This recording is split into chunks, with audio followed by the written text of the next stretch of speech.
spoke too soon.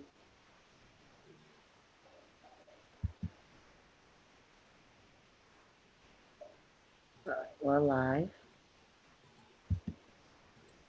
Just got to pop out of chat.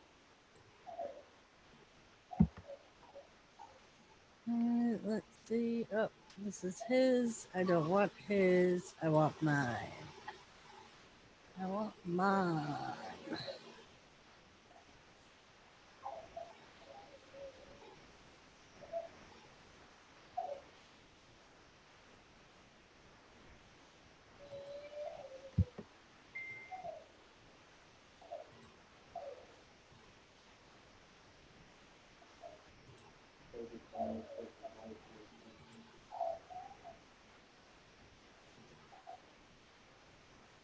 I want mine. Hello, West Haven. How are you? Hello, West Haven. Thank you for sharing. Thank you for sharing as always, West Haven. And put Lisa over there. Put chat over here.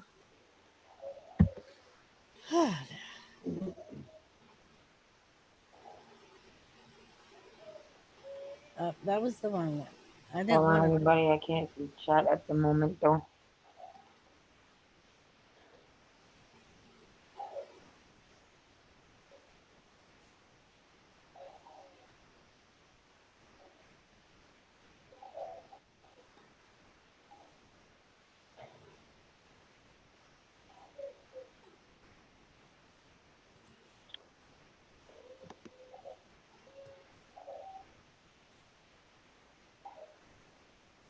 Okay.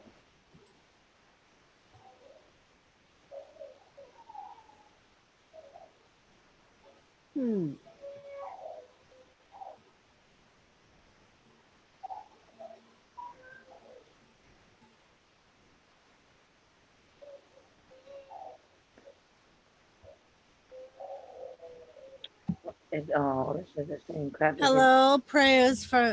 Hello, mascot. Prayers for Hannah.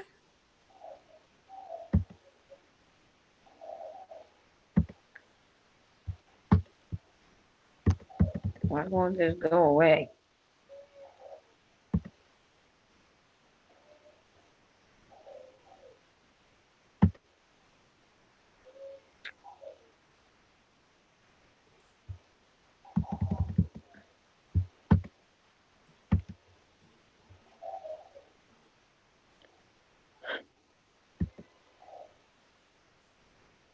Oh, please, guys. I'm having technical difficulties.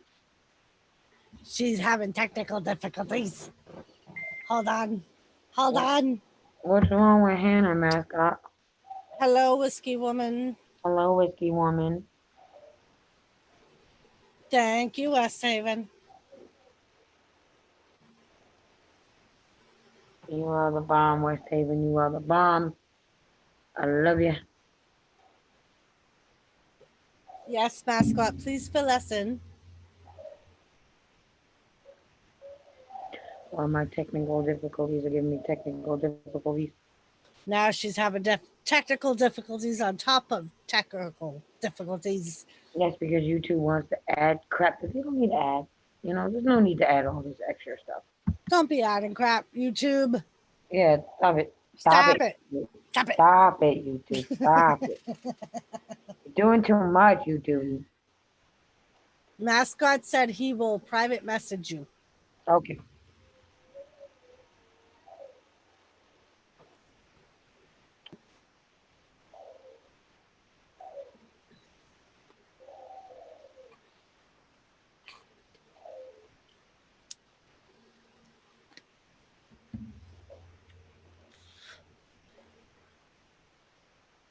Okay, well, I'm having my technical difficulties.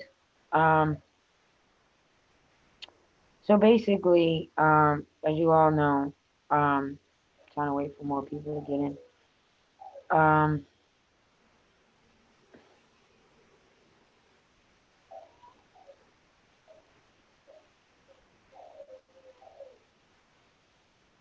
There's gotta be a way to get rid of this.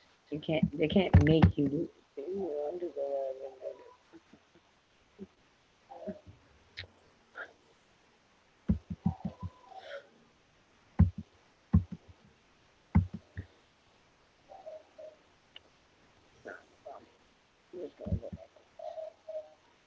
Um, as you know, me and Doris decided to take on the task of uh,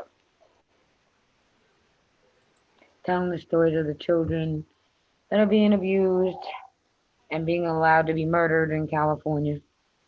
Um, the first story we told was of Gabriel Fernandez. Um, he was uh, the worst tortured child abuse story the state of California has ever seen. Case the state of California has ever seen. Um,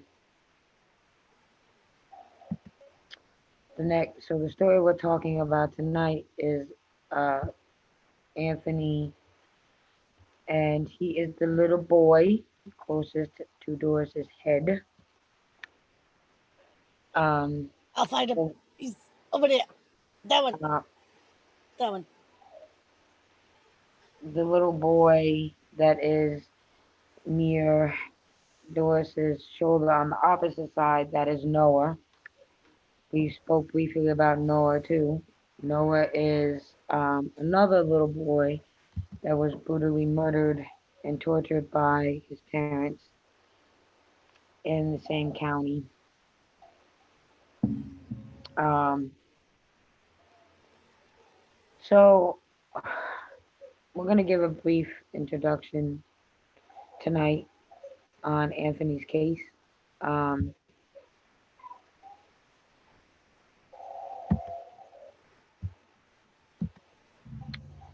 so we try to get all this stuff organized here. All right. So um, Anthony was a 10-year-old little boy um, who um, pop out chat. Uh, doesn't really tell you his birthday, just that he was born in 2008 and passed away in 2018 by the hands of his mother and her boyfriend. Um, the mother's name is Heather Bar- Baron, and her boyfriend Kaim Lavala. Lavala. Um, uh, hold on. They were both charged with his murder with special circumstances. The difference between Gabriel's case and Anthony's case is that both the mother and the boyfriend is going to be charged. Uh, they want to give them both the death penalty. They want to put them both to death. Where in Gabriel's case, the only one looking at death is Tony and not Pearl. Pearl's serving life in prison. Um, it is said that this abuse happened to Anthony because weeks prior to uh, his death, Anthony had came out and said he liked boys, which he told his mother, and the mother's boyfriend heard it, and um, the mother's boyfriend started beating Anthony and torturing him because he was homophobic and didn't like homosexuals. Um, Baron called Anthony, which Baron is the mother, will call her son a faggot in front of relatives. And the boyfriend admitted that he did not feel comfortable being around the proximity of a homosexual. Mind you, this little boy was 10 years old. Doris, would you like to add something? Um, just that again, with this case, they also had a teacher testify in the grand jury, and he had said that early on, Anthony had earned a place on the honor roll, and his teacher, Harmony Bell, noticed an uncommon emotional maturity for a boy his age. He often collected his thoughts before speaking, and sometimes would even ask Bell if he could step out of the room and take a few deep breaths if he had to speak in front of the class. When a new student joined the class, he would ask to move to be a neighboring seat, hoping to friend the newcomer. Yet Bell saw that Anthony was often nervous about something. He held his Bible tightly throughout the day, once quaking with tears when it fell to the floor. Anthony would never return to class after classes ended that year. The next month, the 10-year-old would arrive at a hospital emergency room with fatal bleeding. Um, so, yeah, very much like Gabriel, he was thought highly of in school, was seen as always smiling, um, and like I said, very mature for his age, from according to his teacher. Um, and again, there had been numerous calls to DCFS, which Anthony lived in apparently what is known as a sister city to where Gabriel lived. They were only 15 minutes apart from each other, and they were both in LA County. Um, and again, one of the physicians at Mattel Children's Hospital in UCLA who tried to save Anthony recalled looking down at the boy and saying, "Oh my God, how did this happen?" Apparently, he had been under DCFS LA County over a 4-year period beginning in 2013 and ending in 2017, more than a year before his death. Yeah. Um, it is said that during his autopsy, Anthony's body showed clear signs of substance abuse. Now that's something different from the Gabriel case. Gabriel, that's about the only torture they, you know, didn't do to Gabriel. Um, so again, during Anthony's autopsy, the body showed clear signs of substance abuse. He had bruises and burns all over his body, and he was extremely malnourished. According to the court testimony, Anthony's aunt, Crystal, vowed to her therapist that Anthony's mother was beating, starving, and locking him for hours in a room without any access to the bathroom. He was 6 years old at the time. The therapist called the child abuse hotline and reported the abuse.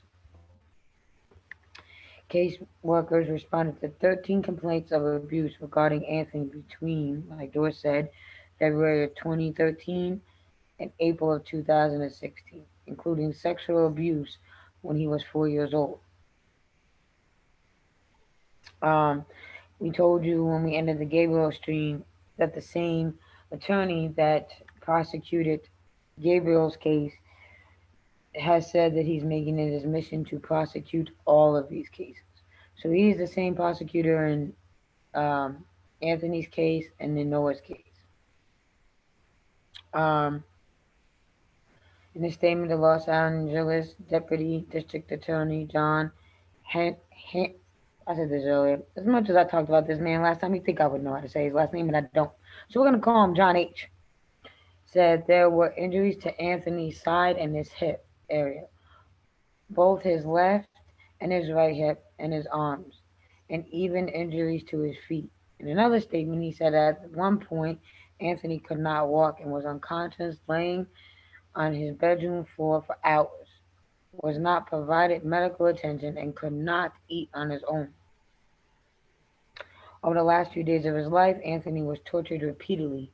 He was whipped all over his body and was held upside down and dropped on his head, sprayed with hot sauce in his eyes, nose, and mouth, and forced to kneel on rice for several hours. Now, when they're saying he was forced to kneel on rice, for those of you that don't know, there's it's very common punishment in Spanish families. I'm not talking about the Minute Maid rice. I'm talking about the rice most Spanish people have in their home, the big ass bags of rice. Um, A really hard and it, rice. yeah, the really hard rice, and it's uncooked, so it's raw rice that these children are made to kneel on, and it's for hours. It's not minutes. It's hours. And usually, if they cry, they have to stay longer. And a lot of times, by the time these kids are done kneeling on the rice, their knees are bloody, and you see the blood on the rice. Um, then it goes on to say a 911 call was made one day before Anthony was murdered.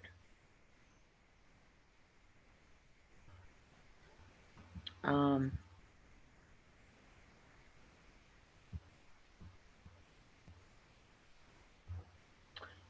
it goes on to say the Department of Child and Family Services says for more than 4 years, from 2013 to 2017, Anthony has been under supervision of the Los Angeles DCFS.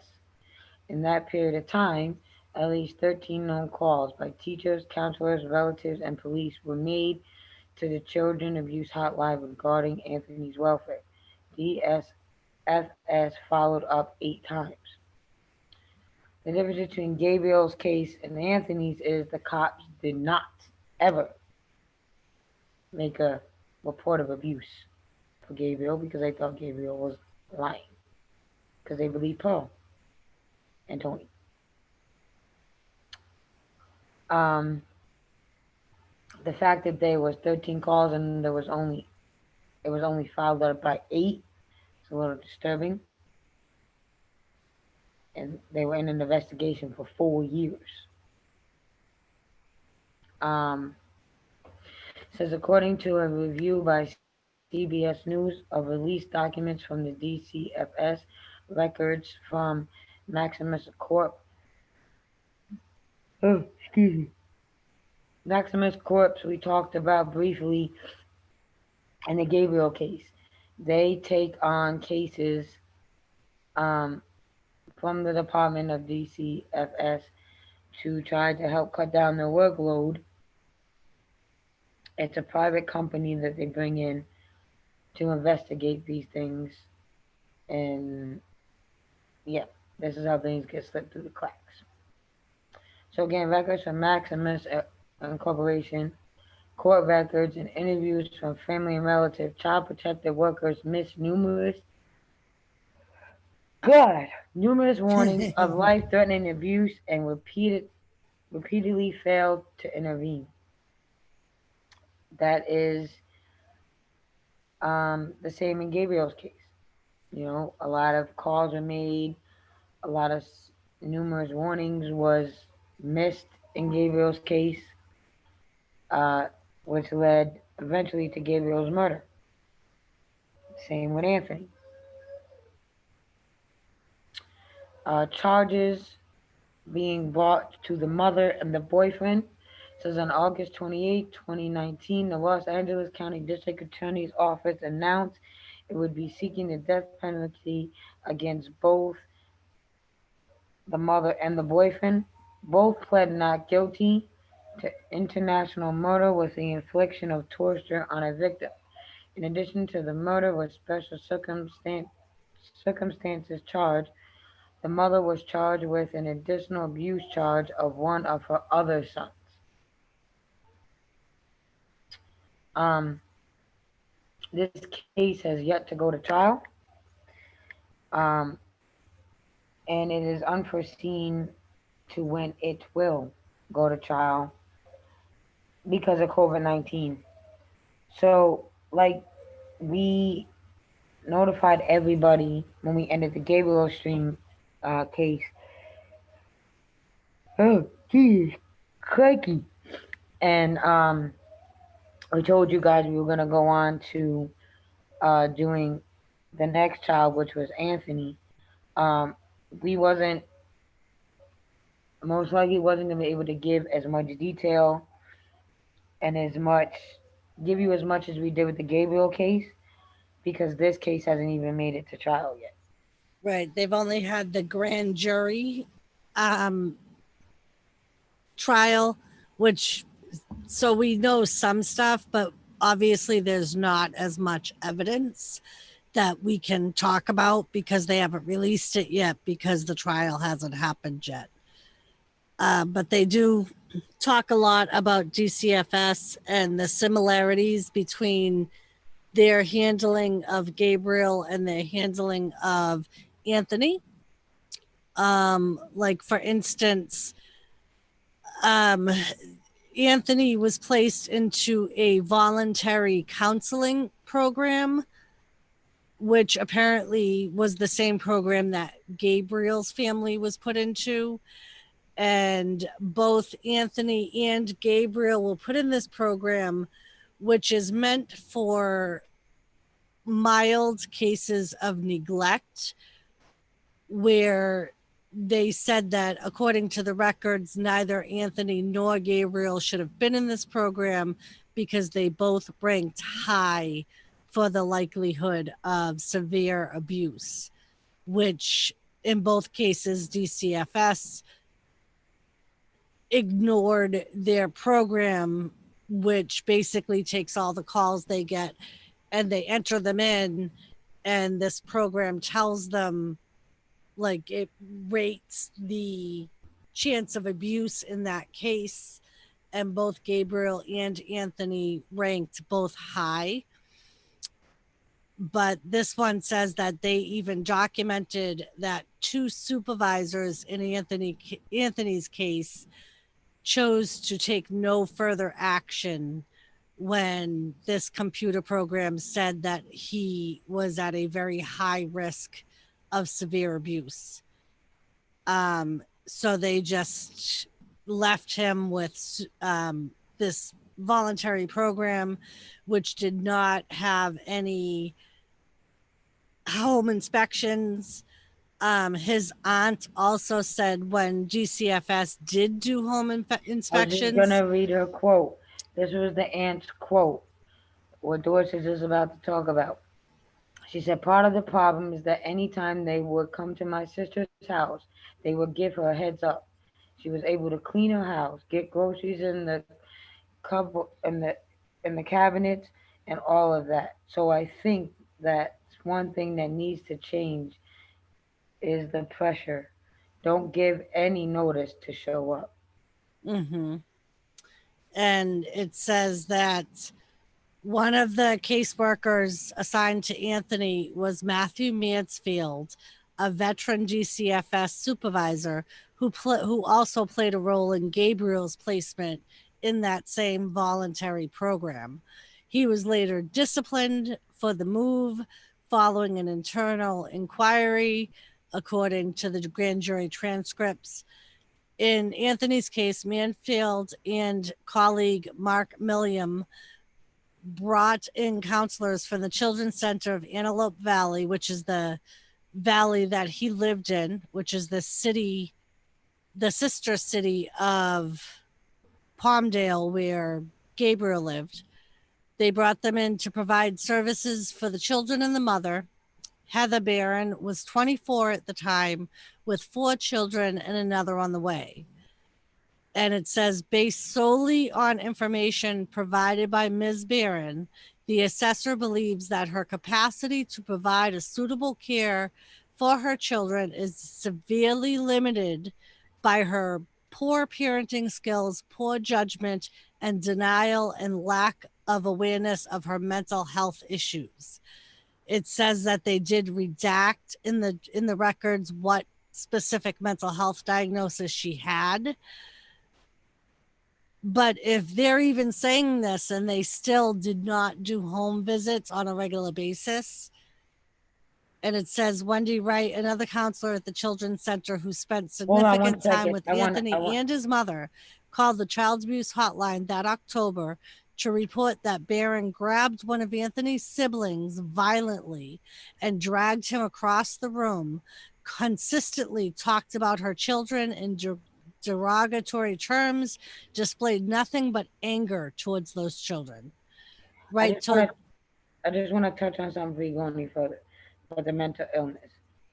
Pearl's what her mental illness wasn't allowed to be talked about until after Gabriel's trial was over too. So again, I want to remind you, just because we don't know now, doesn't mean that once the trial is over, we won't be able to find more out. But yeah, okay, continue, Doris. it says another counselor, Shane Buckley, was assigned to investigate Wright's report, who was the first one that complained. And in his notes, he notes that Barron cursed, yelled, and acknowledged hitting the children with the belt. Buckley quoted Millman as saying, "Given the children and their age and their behavior, she is doing all she can." Both Millman and Buckley, who were the two supervisors, declined to comment. And then another therapist at the Children's Center called the child abuse hotline to report one of the children told her, "Mommy whips our asses." Millman followed up with her brief conversation, a software program that's used. I already talked about that. But it says that this Buckley person and his supervisor were the ones that overruled the recommendation of the program and closed the investigation, saying that they did not have evidence to substantiate the allegations. And it says that Mansfield took the Children's Center off the case and enlisted a new agency. Get this, people, Hathaway Sycamore. Does that sound familiar? They were also involved in Gabriel's case. The files do not address why the switch was made. The counselor would later testify to a grand jury that she considered her removal and its timing odd. Almost like maybe they were trying to cover something up.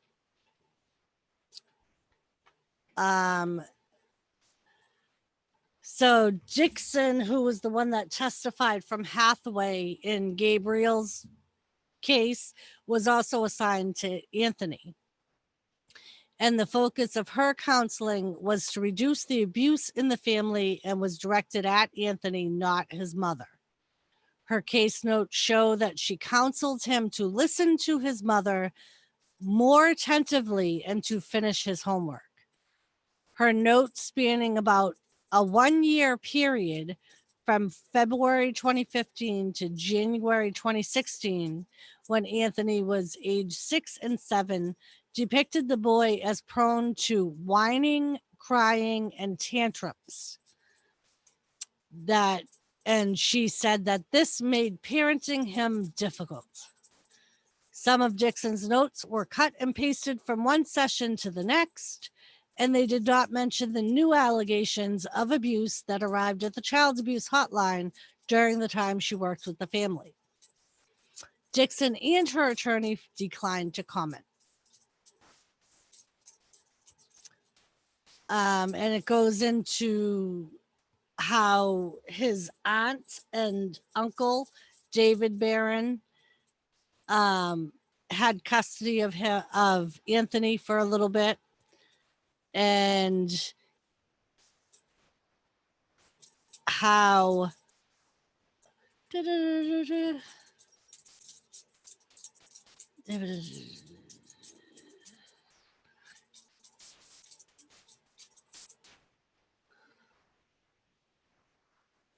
So apparently, it was the brother that introduced Heather, the mother, to Livia, who is the boyfriend that helped her torture and kill Anthony.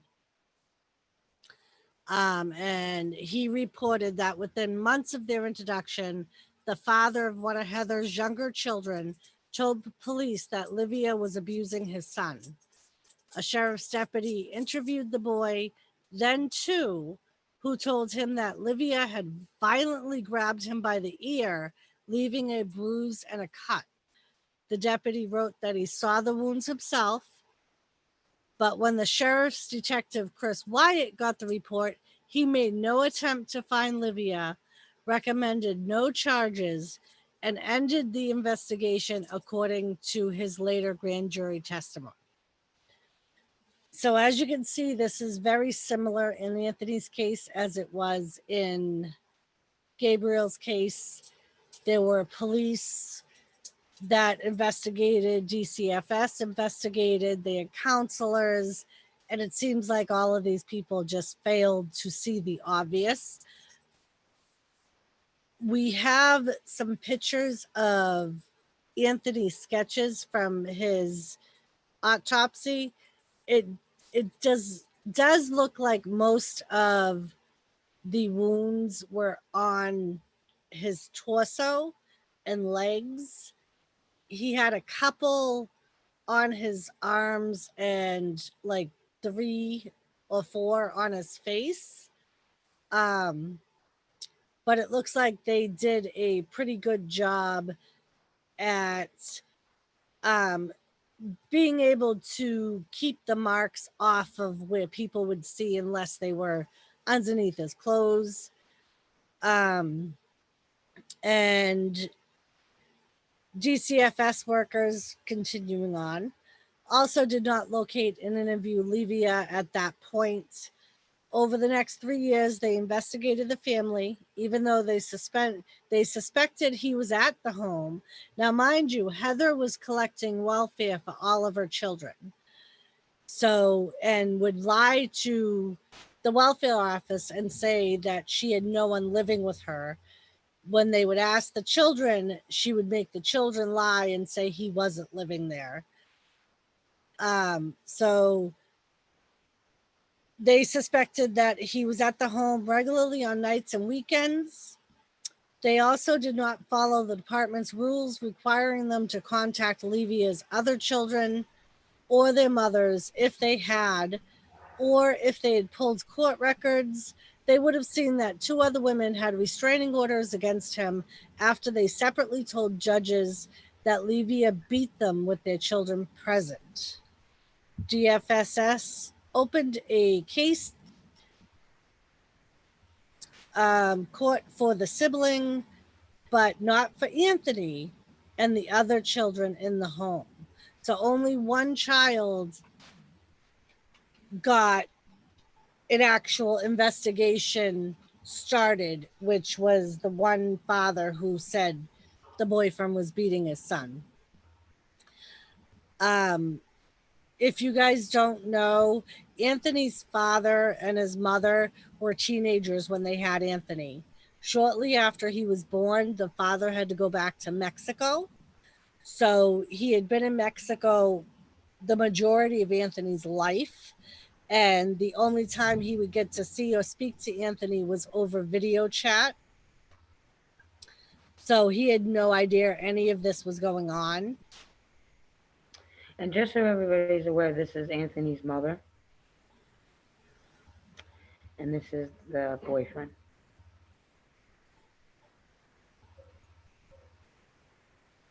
All right. So the case that DCFS opened for the sibling, it was opened by a DCFS caseworker who saw visible marks and bruises on the sibling's face and left arm.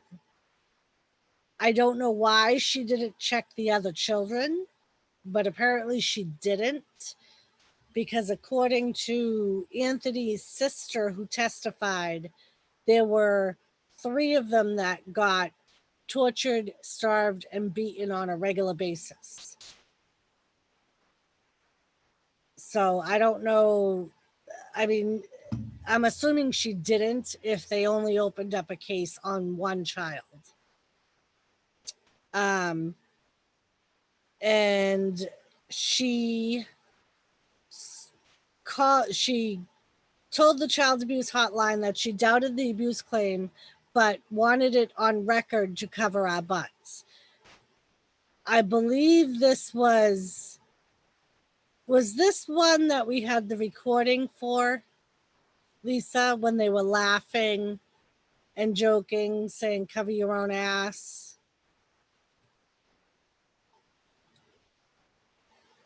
Is she gone? Did she go check on the baby? She might have gone to check on the baby. Maybe. No, she is there. Oh, sorry. I was getting this and I'm muted. I'm like, what the hell? Yes, this is with the one where we have the recording of them Okay. laughing in the background. We also have the um 911 call. Hello, chef. Uh, Chef. Hello, Seth. Hello, Shannon. All right, so I'm going to share a picture of the biological dad. I'm sorry. Did I disturb you?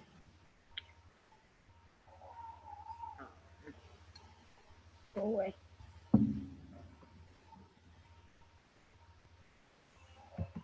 Uh, oh, okay.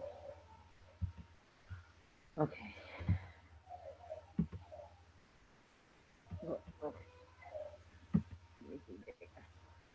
And then I'll share.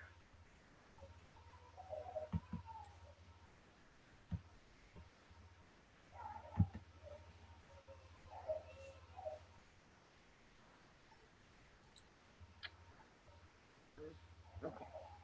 I'll show you guys a picture of Anthony's biological father.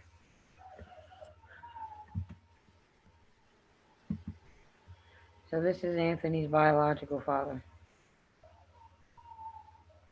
Um,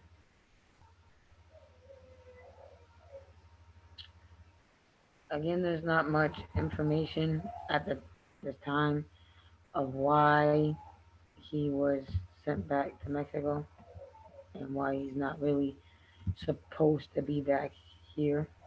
Um, he was allowed to come back for his son's funeral, and he's allowed to be here for the trial.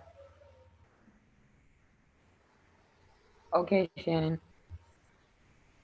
this baby is AB lady. This child was 10 when his mother and um, the mother's boyfriend beat him to death. So, what did you cover, Doris, when Um, I basically just talked about some of the counselors that were involved, what they did. Apparently, one of Anthony's siblings' biological father um, called DCFS shortly after um, the boyfriend moved in with the mother and told them that he believed that he was beating his son. So they sent a counselor over there and she opened a case for that sibling and no one else because she saw bruises and marks on that child. And that's the one that called and said she really didn't believe the abuse cases, but was covering her own ass. right, all the Um, clips we have. right. Okay, so I have a quote from one of the other aunts too. Her name is Carla. Um, she said, "I'm mad because there was multiple reports done. There were phone calls and nobody did anything. I don't know why they thought that was okay for them to go back with their mother. What is wrong with the system?" And then the uncle David said, "This is again, this is um, the mom and one of the father's sisters. Um, David is the mom's brother, I believe. Um, he says, I know the death penalty is wrong. It won't bring, I know the death penalty won't, but no, not wrong. I'm sorry. Rewind. I read that wrong. It says, I know the death penalty won't bring Anthony back, but this is one of the worst kinds of crimes you could commit. So it deserves the worst kind of punishment. Um,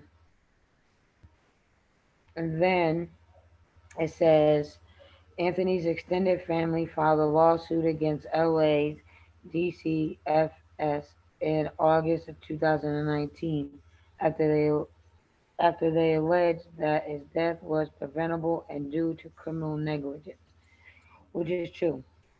Now, this is partially why, um, again, Gabriel's family did the same thing.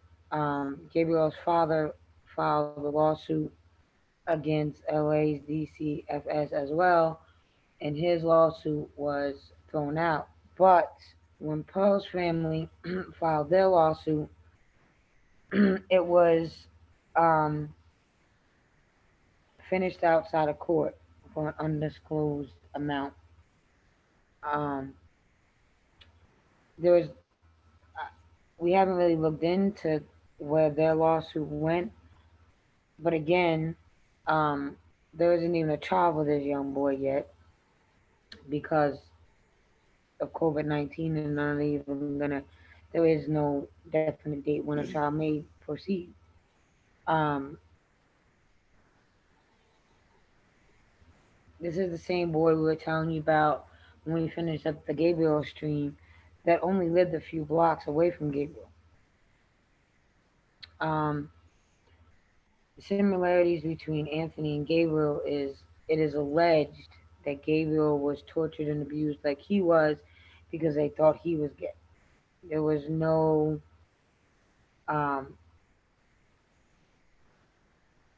they had no way to think that Gabriel was gay.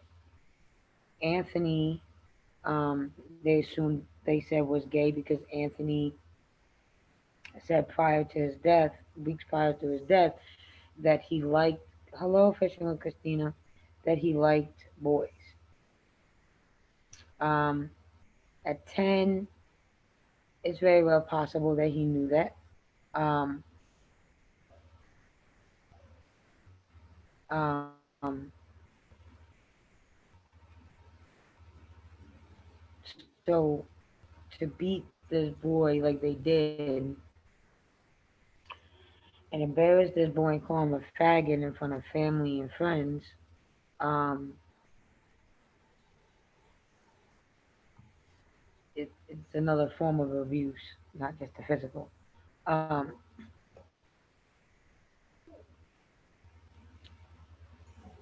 I think that um, there's a lot of similarities to this case to Gabriel's. Um, in my opinion, the only difference in Gabriel's case and Anthony's case was there was family that could have stepped in and took Gabriel.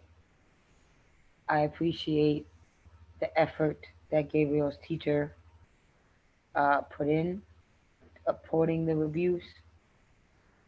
Um, but in my mind, and I will continue to say this, the last day Gabriel was alive in school, and she seen how badly beaten that boy was. She should have never sent that boy home. Yep. She should have kept him there. And by rights, and this is all states, um, she can do that. She can. If that child is looked at as being abused and that child was in danger, his life was in danger, and she knew his life was in danger because of what Gabriel said, she should have never sent him home. And another similarity with Anthony and Gabriel is Anthony's mother pulled him from one school and put him in the other in a different school because of people calling the child abuse hotline. And so in 2015, he started a new school. It was the Lincoln Elementary School. And the vice principal said, in talking with Anthony, he became increasingly dismayed. Anthony had told him that his mother beat him, locked him in a room with no access to food, water, and the bathroom. And according to DCFS, well, that was according to DCFS records, he also described the captain's chair, which was a form of punishment, which was basically them being. Now, mind you, in the one difference between Anthony and Gabriel is there were 8 children in the house, and 3 out of the 8 were the ones that were abused.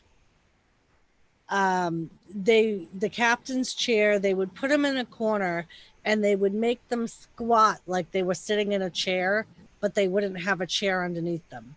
So they basically had to hold with their knees bent, hold themselves up in the air. And if they fell or if they stood up straight, they would be forced to do it all over again from the beginning. So none of the time counted. We talked about the rice. They would be forced to kneel on the rice from the time they got home from school, which say is 3:30 to 8 p.m. at night when they went to bed. Now, Um, Gabriel wasn't forced to kneel on the rice, but has been said that he was made to kneel on cat litter. right, which would be the same amount of pain. His sister, who was 8 at the time, had testified that she would be made to clean up the mess of the rice after. She was asked by the prosecutor and the grand jury if there was ever blood in the rice, and she said all the time. And she had said how Anthony had always had boo-boos on his knees because he was made to kneel on the rice so often. Right. And I, my ex-brother-in-law, he's half Spanish, and his way of disciplining my oldest nephew was to make him kneel on rice. And I know you think about it and you're like, in people's minds are thinking, how can that, what does that really do? It is extremely painful. I don't, this, the authentic Spanish rice, again, is a lot thicker, and it's not Minute Maid rice. It's not. I, I mean, and anyone that's ever knelt on the ground, if you put your knee on a pebble or a rock, you Mm-hmm. know how much that hurts. Mm-hmm. Now, just imagine 1,000 little pebbles being on your knee and it's sticking or embedding into your Right. knee, And they're because usually that's what would happen. usually when they're punished like that, it's not minutes. They're Hours, hours, hours. hours, and they couldn't get up. Right. I would have to walk away, walk out my ex brother-in-law's house because I couldn't see my nephew go through that. In South America, Spanish and some of the things my father did to me, Jesus. I never got the rice. I got the belts, heaps plus some. Yeah. Um. What's sad, and this isn't us being racist. This isn't us being picking out one nationality. But a lot of these children that are being murdered in California right now in this county is Spanish children. Gabriel was Hispanic. Anthony's Hispanic, Noah's Hispanic, and so was the little girl that was just recently murdered. The one significant difference, I think, so Anthony's uncle David, um, Anthony had told him about the captain's chair, and also all of the children had told him about how their mother would whip their faces and legs with the belt, and at one point dangled Anthony's younger half brother upside down from a staircase. He had Right. called the hotline, but when Heather came to pick up the children, he and his wife physically blocked her from taking those children and called 911. The That's the difference deputy, between Gabriel too. right, Gabriel's family, his grandparents, the aunt, they wasn't always not allowed to see Gabriel. They've right, had him. I think his uncle, Gabriel's uncle that raised him, would have did it if he wasn't sick. right. But Um, that uncle was extreme. And the difference between Gabriel and Anthony too is I want to point this out is that you seen the physical abuse on Gabriel. Like they didn't hide it. They never hid it. You saw Gabriel's bruises. With Anthony, from what I've seen so far and read, you didn't where they beat the children and how they beat the children, you wouldn't see it. right. Well, And I with was Gabe, saying that earlier, yeah, how it looked like it was in right, areas that would be covered with clothes. right. With Gabriel, Paul, and Tony just didn't give a shit. Right. So on this day when they called 911, the sheriff's deputy who responded spoke to the aunt and uncle, and he had said they'd seemed so shaken up about it when I talked to them. He called the hotline himself and added his recommendation that the children not go home with their mother. The next day, David called the hotline again. The children, he said, confided that they had been locked in their rooms so long they urinated and defecated on themselves. And when the boyfriend got angry, they said he threw dirty diapers at them, slammed them into walls, dragged one of Anthony's half brothers by the ear, leaving it scabbed and bruised. The children were so hungry that they hoarded the food, David added. When asked how long this had been happening, the children could be heard in the background responding, 1,000 weeks. David told the hotline that worker that Anthony's mother is cutting herself and saying she hates life. I have pictures of her slitting her wrists and saying she wants to die. He also told the hotline worker that Livia was a member of the MS-13 gang and that he was afraid of what he would do next. And if people don't know what MS-13 is, it's um, a very big Spanish gang in California. It it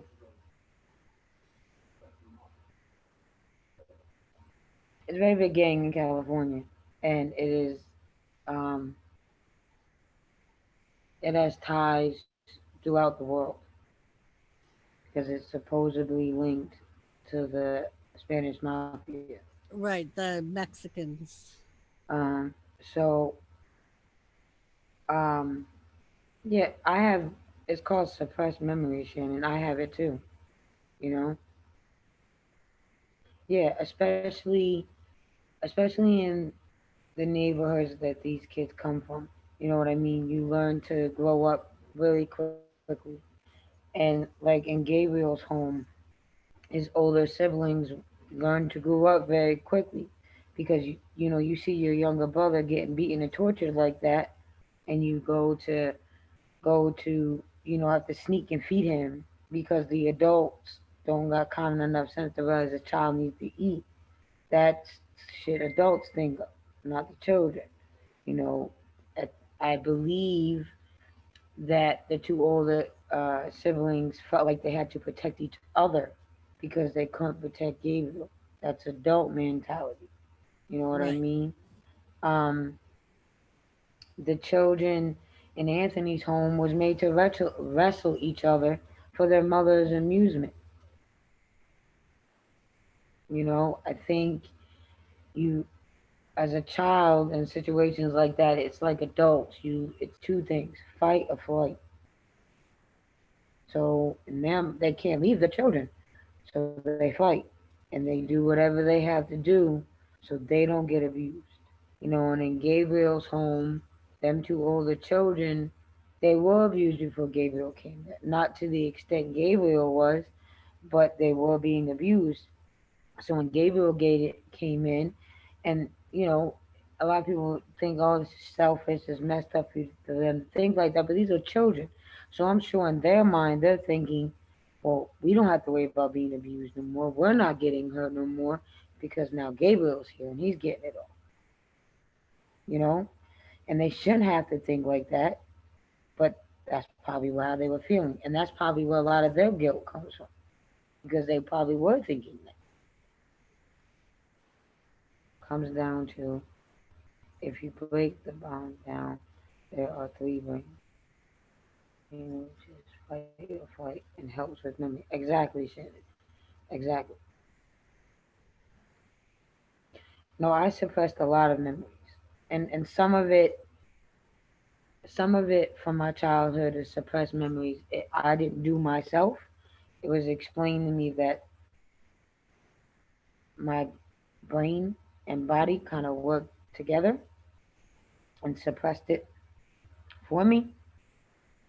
Um, and in some instances, I'm glad it did, because I don't want to remember, So, um,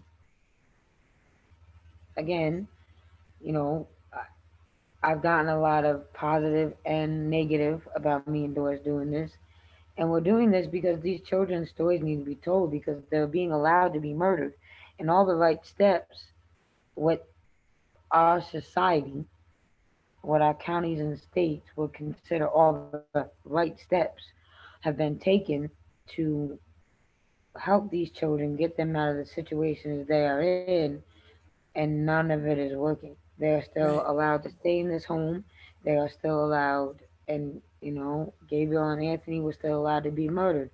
Nor no, Noah's story is worse than Anthony's story, from what I've seen so far. Noah is the one by Doris's elbow. That little boy is Noah. Nope, point the other way. Do it. There you go. That's Noah. That's him. The young, yes, that's Noah. His story is worse than Anthony. What's sad is Gabriel's is worse than all of them. And Gabriel, another difference between Gabriel, Noah, and Anthony is Gabriel's abuse was done in less time. Whereas, it was from 2008 to 2018 for Anthony. Gabriel's was 8 months. Yep. I only gotta wait because I managed to land a kick in his face. I've I've I've done that too, Shannon. I've had to put hands on my dad. I pulled a knife on my dad because he was so drunk and was choking me. It was my life or his. Now, if my dad was sober, he would have never did that. But because he wasn't, I had to pull a knife on him. Me too. I'm the same way, Shannon. I'm trying to stop history from repeating itself. My family is a long line of alcoholics. And they would drink in front of us, and they would party in front of us, and they just wouldn't care. And that's how it went with the generations before my dad. And they would give my dad a beer, and my dad would give me some of his leftover beer. And then as I got older, I started drinking. And then when life got tough, that's what I chose to do. I'm a recovering alcoholic.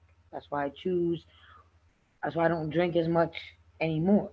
And I know my limits and I know my boundaries, because I don't want to repeat the same cycle that was repeated for generations before me. You will never ever see me have a drink in front of my children, ever. I will never be intoxicated. I will never drink ever in front of my children.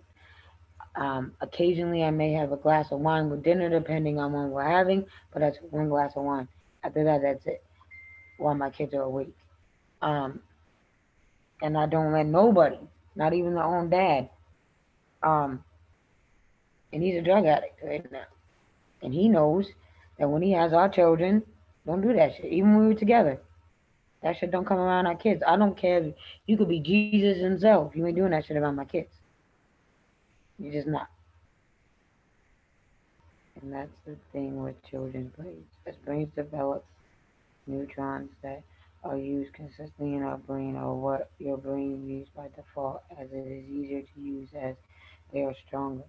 pathways. Each neutron has. Holy you're just a Wikipedia of information. Holy crap, Shannon. You're gonna make my head hurt. I'm gonna need a drink after all this. Yeah, it is all cultures.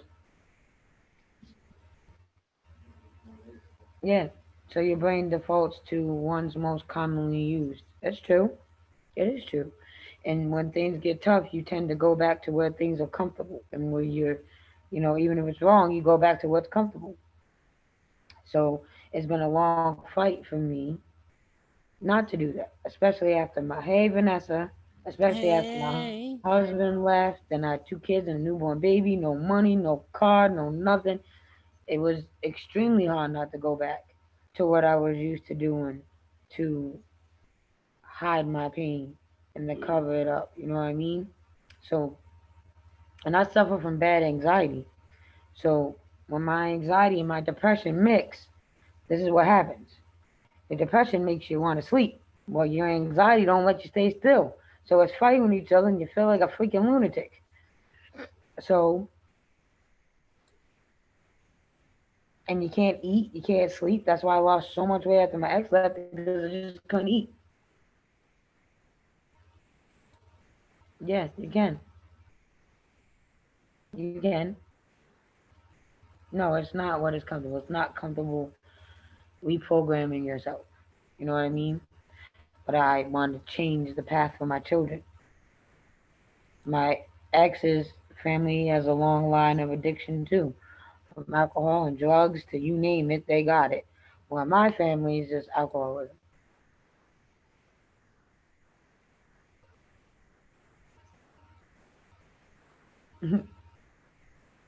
I know, I know, Shannon. That's why I said. That's why I laughed when you started talking. I was like, oh my God, we're so similar.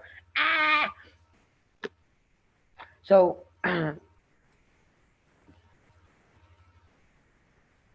yeah, that's what happened to me last night. um, so if anybody wants to look into the Anthony case themselves, because we don't want you guys to take our word for everything we're giving. You know what I mean? We want you to look into it and be able to make your own thoughts and opinions on the cases that we're bringing in front of you. Um, and uh, last the last Gabriel stream, me and Doris told you we will try to get the petition um, that Gabriel's family started because the Gabriel law was not passed. It isn't a petition. What it is they're asking everybody to call the governor and senators in California and ask them to pass the law. It will do us no good to call because we are not residents of California. But what I would like to see happen, because me and Doris talked about this briefly before we went live, what I would like to see happen is that our streams start taking off about these children and that we are able to start our own petition, not just for the state of California, but for all around the United States for the Gabriel law to be passed. So this does not keep happening to children. I was looking at a case when we were talking about this earlier where the parents abused this boy and they got away with it so long because they kept moving from one state to the other.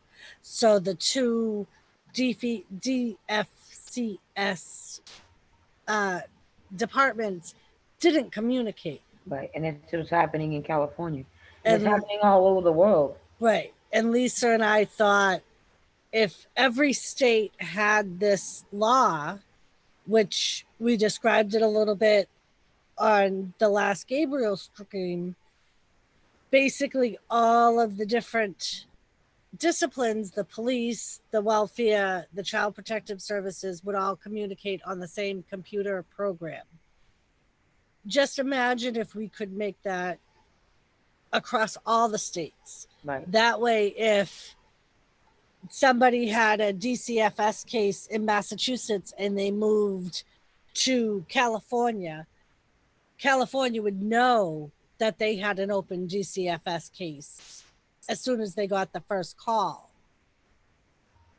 And they could look at the investigations from Massachusetts and see Right. that, you know what I mean? It's just, I Hmm. think it would be so much better. Right. And if we can get a petition started where it's not just one state asking for this, but it's numerous states asking their governors, their senators to pass this law. And it's coming from a whole bunch of different people from a whole other state. And we are fighting and we're doing this fight with Gabriel's family and with Anthony's family and with Noah's family. It cannot be ignored. Yeah. And I want everyone to realize right now, this is an election year. So if we push and we make enough noise and we get enough people involved and enough YouTube channels involved and friends and family, it's gonna get noticed. They have no choice. They don't want to go into an election year and have something like this not be noticed. In the state of California right now, a lot of the politicians are worried because the Gabriel thing came out. And then Anthony, and now Noah, and now the little girl that just recently was murdered. This is not looking good for the politicians in California. And it's all state run agencies. Right. And And because that's why it they doesn't look good. Right, and because the families, Noah's, Anthony's, Gabriel, they are fighting really hard because the judge did not want to dismiss them charges on them caseworkers because he knew, as well as we all know, that if they did their job and they did their due diligence correctly, Gabriel would have never died. They are just as much as responsible as that boy's death as Pearl and Tony. And he was made to drop them charges by the highest court in that state, which is government run, which is an elected officials. So I'm just saying, remember everyone, this is an election year. That could very well be why Anthony and Noah's trial is taking so long because it's a fucking election year, and it really may not have nothing to do with COVID. Just want to throw that out because they don't want the government officials to look more like assholes in an election year. And people are making petitions and tweeting to Donald Trump about Joe Exotic, which we all know I love, but I think this takes precedent over Joe Exotic. So if there can be a Twitter trend or thread to Donald Trump about this and make him look at it more and bring it to his attention. You know what I mean? We all can do our part to help Gabriel's family and Noah's family and Anthony's family because they're not just trying to do this for these three children, they're trying to do it for everybody's children. All the children that's being abused and neglected. It's not just for these children. So that was my idea.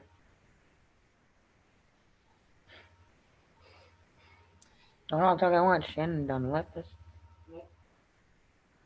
One of the other similarities I wanted to bring up between the two cases was once that deputy had called the hotline, who do they send to the house but a new DCFS worker? And she took their statements, she spoke to the policeman, she went back to the office and spoke to two seasoned caseworkers that had been on the case for 7 months, and those two caseworkers had sang Heather's praises about how she was doing everything she could for those children. and how they praised her motherly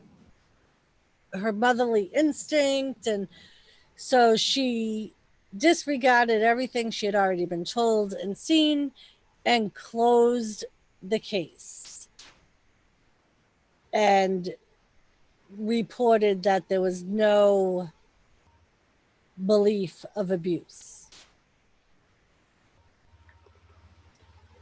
Same thing happened with, or something similar happened with Gabriel, where they had a young girl assigned to his case that should not have been working alone.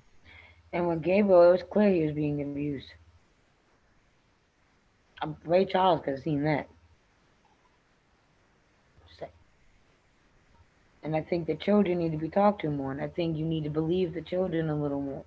These are the ones living in this situation. These are the children are the ones that have to live through this. So stop and pay attention to the children more. You know what I mean?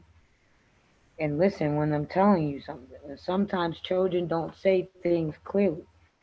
Sometimes children have nicknames for things, and they call things other things than what we call them. And you kind of gotta be, you know, deciphering shit like hieroglyphics when it comes to little kids. But they're trying to tell you something, you know, and pay attention. Take the time out to listen to these children. Don't just assume that every child that's telling you they're being abused or they're being hurt or however a child says it is lying. You know, it may not be true. Hey, Susan. Hi, Susan. So, Susan, while you're here, I wanted to share this with you. Um,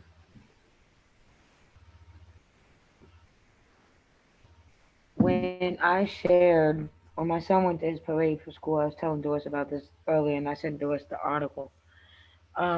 You may have heard about it, Susan.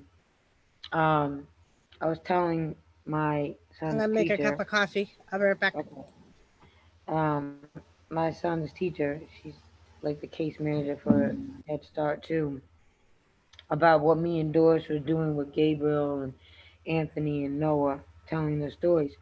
Um, she told me, and I was unaware of this because I'm worrying about all this, that there was a boy murdered in my town by the hands of his stepmother who kicked the boy to death.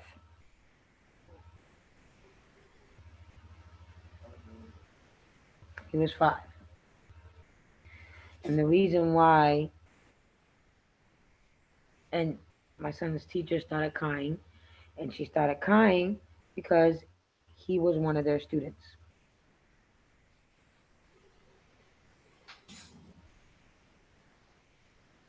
And the father wasn't around as much because he was a truck driver. So he had no idea that this abuse was going on with his son. So she told me about the story. It said maybe we could talk about this story, but that hasn't gone to trial yet neither. Just like Noah and Anthony's murder hasn't gone to trial yet. And I'm gonna remind everybody now. There's more people in here. As much information as we had for Gabriel and pictures and autopsy stuff and all that, photos and what have you, there won't, as of right now, and it could change as we start digging into the Anthony thing more, case more. Huh? Oh, please. Huh. As of right now, there's not as much information um, on the Anthony case because the trial isn't over yet. We do have video of one of the caseworkers laughing about it, Anthony's case, and covering their ass. Um, we do have Anthony's 911 call, um, which we didn't have with Gabriel because Me and Doris are under the impression that that was never released, but Anthony's is. Um, We also have some recordings of the calls to the DCFS abuse hotline from multiple different people, and in some of them you'll hear how nonchalantly the people taking the complaints are. Like there's no emotion in their voice, there's no concern in their voice, almost like it's just another day at the office and they're just going to punch out in 10 minutes and go home. and Susan, while you're here now, me and Doris, because the Gabriel law was not passed, and there's not really much we can do to help Gabriel's family and Noah and Anthony's family because we're not California residents. We want to start our own petition to get the Gabriel law not just passed in California, but worldwide. Um, so if you would like to help us uh, start a petition to pass the Gabriel law um, and spread the word, I would greatly, greatly appreciate that. Um, Also, tweet it to Donald Trump. Send him the Gabriel law. Tweet him the Gabriel story. You know, um, Anthony, Noah. Instead of looking into pardoning Joe Exotic, who I love very much, he needs to be looking into this situation because there's more than just uh, one child dying at the hands of their parents and child services doing nothing about it.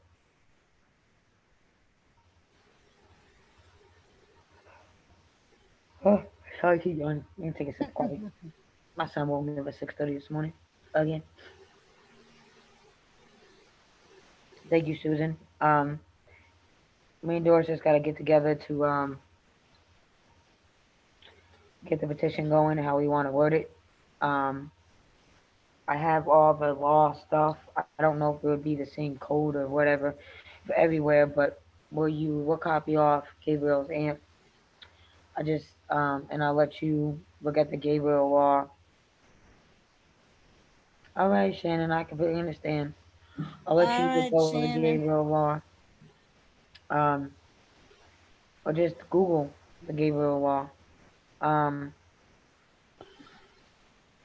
the more states that we can get involved, the more people we can get involved in this petition, the more the governors and senators cannot ignore it, and it will kind of help Gabriel and Anthony and Noah's family get their point across.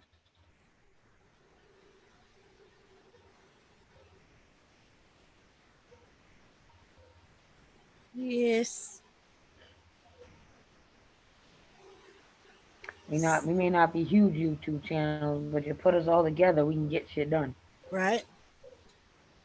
Especially where it's already such a big topic because of all of the media, the attention it's gotten, and Hmm. it's happening more and more in different states. I think and I think now because of Gabriel, and I think a lot more of it is being brought to light and Oh not yeah, just swept Gabriel was under the carpet. right. Gabriel was definitely the pillar and the force that started all this. And it's sad that his torture and his death had to happen in, in order for it to be noticed that there's a problem. But you know, at least one good thing came out of Gabriel's death. You know, and that's how I look at it. His kind heart is helping from wherever he's at now. Still, Another one difference between Anthony and Gabriel, I don't think we touched too much upon. When his younger brother and younger sister testified and spoke to prosecutors, they had told them how to escape punishment and beatings, they were forced to participate in the abuse of whatever child was being beaten. And that not only would they escape abuse, but it almost sounds like the hunting games or whatever that show is Hunger called. Games. Hunger Games. They would earn food if they fought their siblings. It's absurd.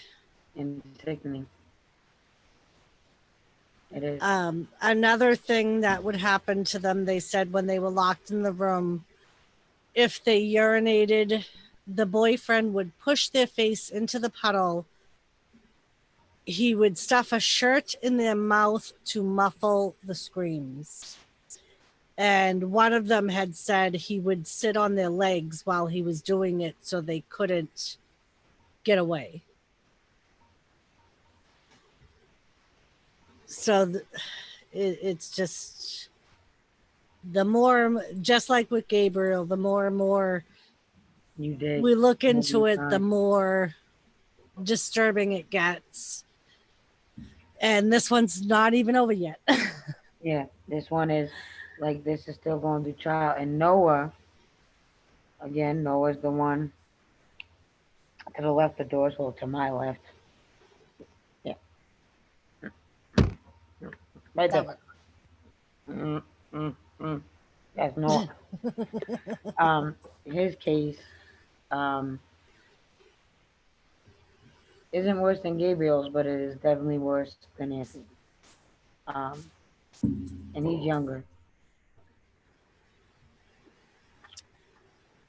I do Yes. also I do also want to, before we end this and go into a rather roundtable shenanigans stream, I do want to add that when we're done with the California kids, um, with the request of um, a subscriber, we well, yeah, when we're done with the kids of California, we're gonna take a break, and with request of a subscriber, me and Doris are gonna talk about sex trafficking. Um, more of what Ashton Kutcher is doing right now to bring awareness to it. Um, so that we're gonna take a break and touch on that a little bit, and then we're gonna go on to T have only one thing to that. Okay, what do you have to add? Gaffa, I am anxiously awaiting what you have to add. Joseph Grohl, hello.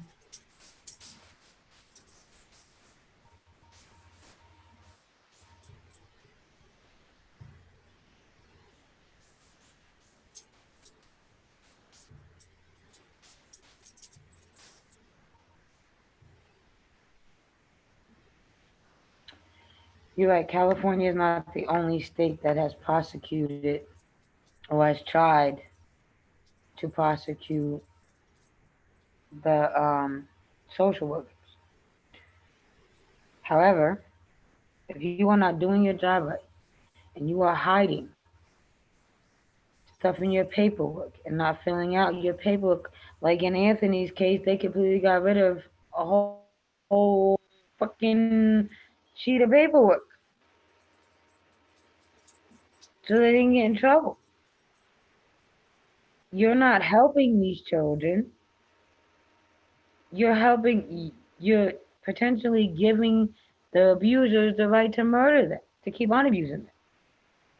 They have one job and one job only, and that is to protect these children when the parents and guardians of these children aren't doing what they're supposed to be doing for these children.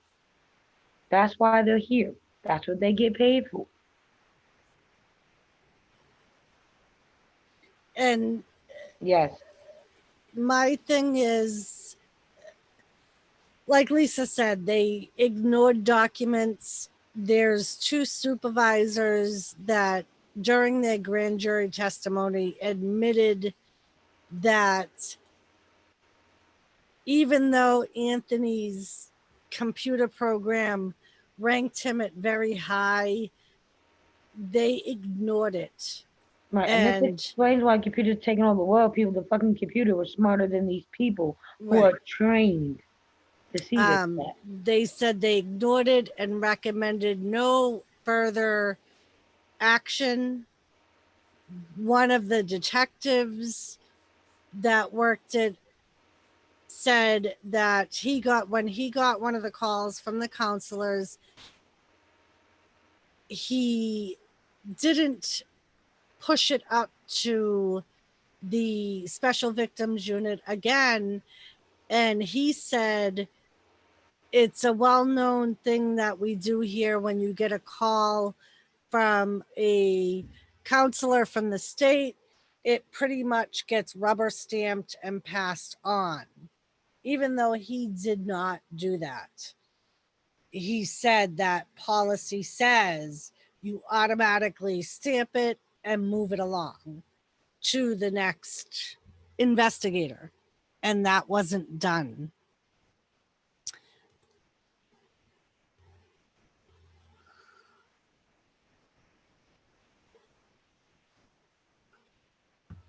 I know, B, I wasn't saying you were disagreeing with me. I'm just saying how I feel. You know what I mean? Like,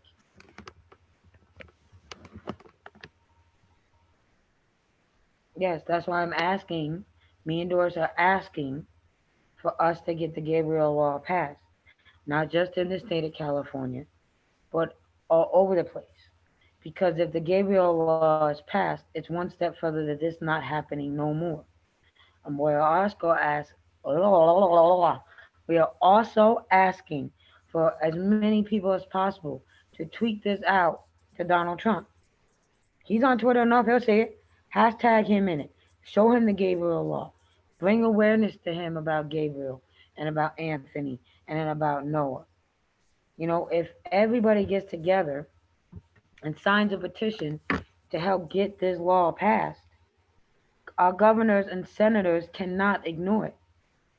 You know, let's help Gabriel's family. Let's help Anthony's family.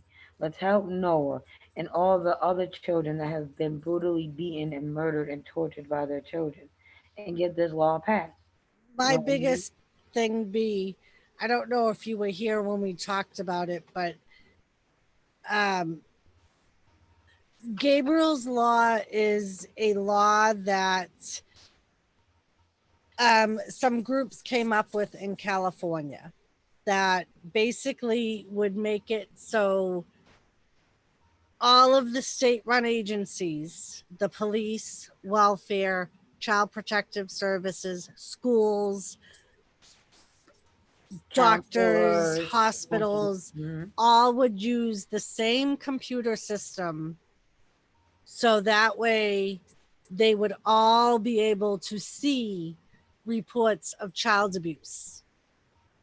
So, and not only that, but this computer system would, after so many reports of child abuse on the same child or the same family, it would take the human error out of it. It would automatically send it to the appropriate investigators, like the special victims unit, like the special training, um, the special trained counselors. So that way we don't have this continuing happening Right. with And someone trying to cover something up because they screwed something up and put right. no sign of abuse when there was. And every child protective service, every child protective service um, agency says the same thing. They're overloaded with cases. They're overloaded with families. Well, if they would allow these police agencies to help them follow up with these families. It will help take some of the burden off them. Because let's be honest, there's a different effect when you have law enforcement come to your house and you have child services come to your house. There's a whole different effect. And child services, for the love of God, because I've always found this to be fucking stupid. Just like Anthony's aunt said, stop announcing you're coming. If the family knows you're coming, they can quickly clean up whatever they have to clean up so everything looks all hunky dory and happy. Gabriel's family was able to throw him in the box and say he was out playing with a friend and clean the house up. Same with Anthony's family. Same with Noah's family. Thank you, Stop. Gaffer. Thank you very much, Gaffer. Stop announcing that you are coming. And I wish to God, and I have met in my lifetime, in my experience, in my hometown, I have seen three teachers do, and one principal, assistant principal, do exactly what I said Gabriel's teacher should have did. The last day she saw that boy alive, and he was badly beaten. Like, do not send that child home. Call the cops. Call child services. Because once you do that, Good night, and this, Shannon. good night, Shannon. Once you do that, there's a whole nother caseworker that comes in, and then special victim units has to be notified, and then you get the ball rolling, a whole, and then that child, once the cops get involved, because the special victim units is detectives. Once they get involved, that child's going to the hospital. Once that child gets to the hospital and they look over that child, they're gonna know it's abuse, and that child definitely ain't going home. That's all I got. And one of the things that irritates me the most about this is, especially in Anthony's case, Anthony had an aunt and uncle that called the police instead of letting Anthony go home with his mother. The police called DCFS and they closed the case after seeing him and hearing the stories. So I don't understand where, in both cases, if they have a family member that is willing to take that child in Give it to and the there's child. reports of abuse, put that child in that person's home until Yes. you finish your investigation. Mm-hmm. So that way you don't have the Yep. parent contaminating the child or beating the child even more Mm-hmm. so they recant their I claims. understand that, B. I understand that. But for me, it's a moral thing. You understand what I'm saying? And I'm not saying you're wrong and I'm not disagreeing. But for me, it's a moral thing. If I'm seeing a child, as Gabriel looked the last day he went to school, as a human being with compassion, I would risk my job, just like that security guard did in DSS, to try to save that child's life. Because my religious belief is no good deed goes unnoticed. You know what I mean? This is a child.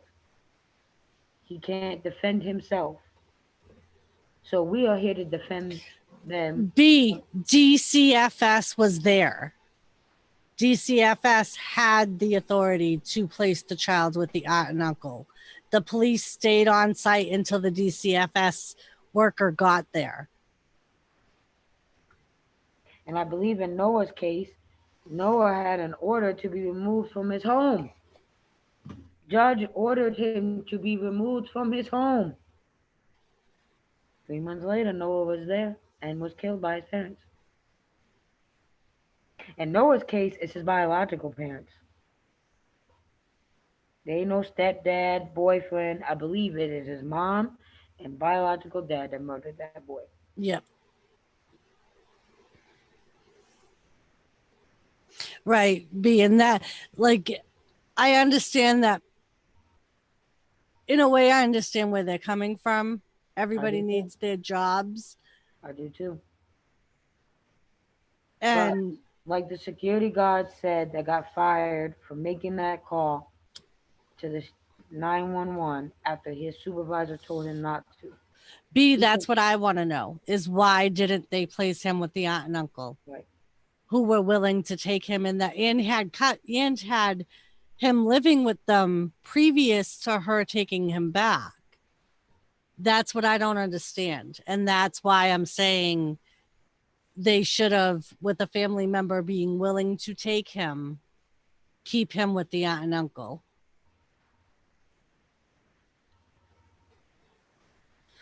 I completely understand what you're saying, B. Everyone needs a job. I completely understand that.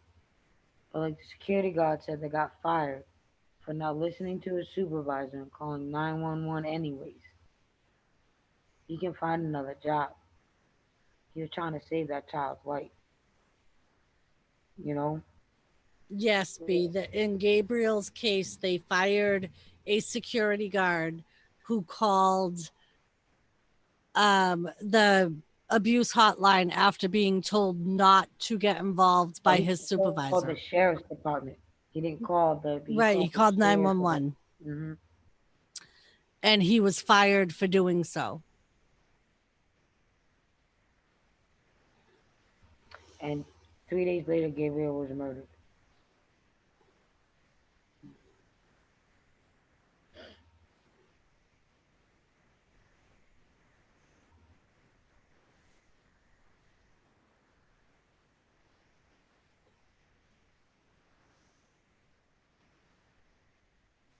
You know, he had B, I know in an emergency situation, I do. they, I do. In an emergency situation, because I've been through it with my ex with his niece. In an emergency situation, they come in, they check your home, they make sure the child has their own bed, their own proper living arrangements. Um, they check the home thoroughly to make sure it's clean, whatever there's food, all that, and then they place the child with you. At least that's what I had to go through. Thank you, Susan. but B, that's with adopting. This is a blood relative with the But it's case. different. Yeah, it's different when you're adopting because I know what she's talking about. I do know. Right. My sister adopted children too. Hmm. Um, when they're going to family, like Dora said, I would assume I can only speak for New York. It's different, you I know. know in New Hampshire it's the same way. One of my nieces got her sister's children, two of them, in an emergency situation because her sister abandoned them at a courthouse, just left. And the DCFS people called my niece because that's was her next of kin on her paperwork. I also know in New York, I can only speak for New York. They don't like splitting the siblings if they don't have to. I also know that too. And in me and my ex's case, they had to split the siblings. The two sisters couldn't live together because we didn't have the room. So she had to go to another aunt, and me and my ex took the other child. We don't know, B. That's part of what we're Right. And a lot of trying to figure out figure is out. why they didn't keep him there with the aunt and uncle. Right. And a lot of stuff, like we said earlier, be a lot of stuff isn't going to come out because Anthony's trial hasn't even begun yet. Anthony's murder trial, and neither has Noah's. So a lot of the information that we had about Gabriel, we're not going to have for Anthony or for Noah yet because their cases hasn't even um, made it to trial yet. Like in Noah's case, they just went in front of two judges, not one, but two judges. Why two? I didn't get to read the full article, but in Noah's case, they just went in front of two judges.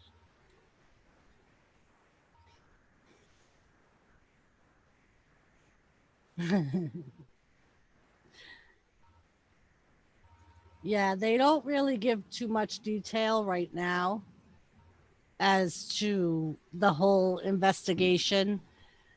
The news article from the LA Times that I read that had this situation in it when the aunt and uncle blocked her from taking home Anthony and called the police to stop her. And then the police are the ones that called DCFS and got them involved.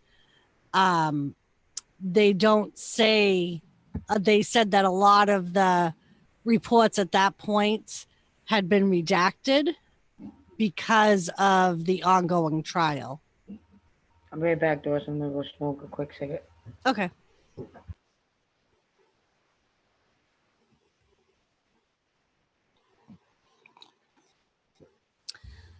But yeah, that's a lot of our questions of both the Anthony and the Gabriel case. Um, apparently, when the person that went to the house, the DCFS person that night, um, had, it doesn't say whether they allowed him to go home with her that night, but it just says that she, according to her note, she went back to the office and spoke to two other caseworkers that had been on the case for 7 months. And those two caseworkers had said that apparently they sided with the mother and said that they found no issues with her parenting skills.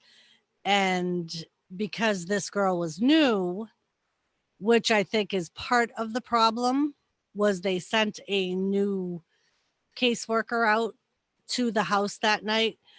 She took their word for it and closed her case and said that there was no how did they put it, no evidence founded or something like that, which is how he ended up back with the mother ultimately. So I don't know if they kept him at the aunt's house that night or if he was automatically sent home with the mother. They don't really say. Um, but yeah, so that's some of the questions that we have. Like with Gabriel, the grandparents had him for from the age of 4 to 8, I believe.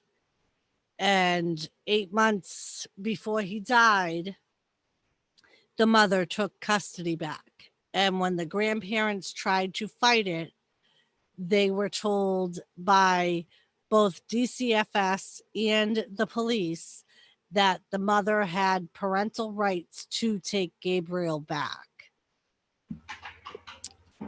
So I don't know if it's the same with Anthony, but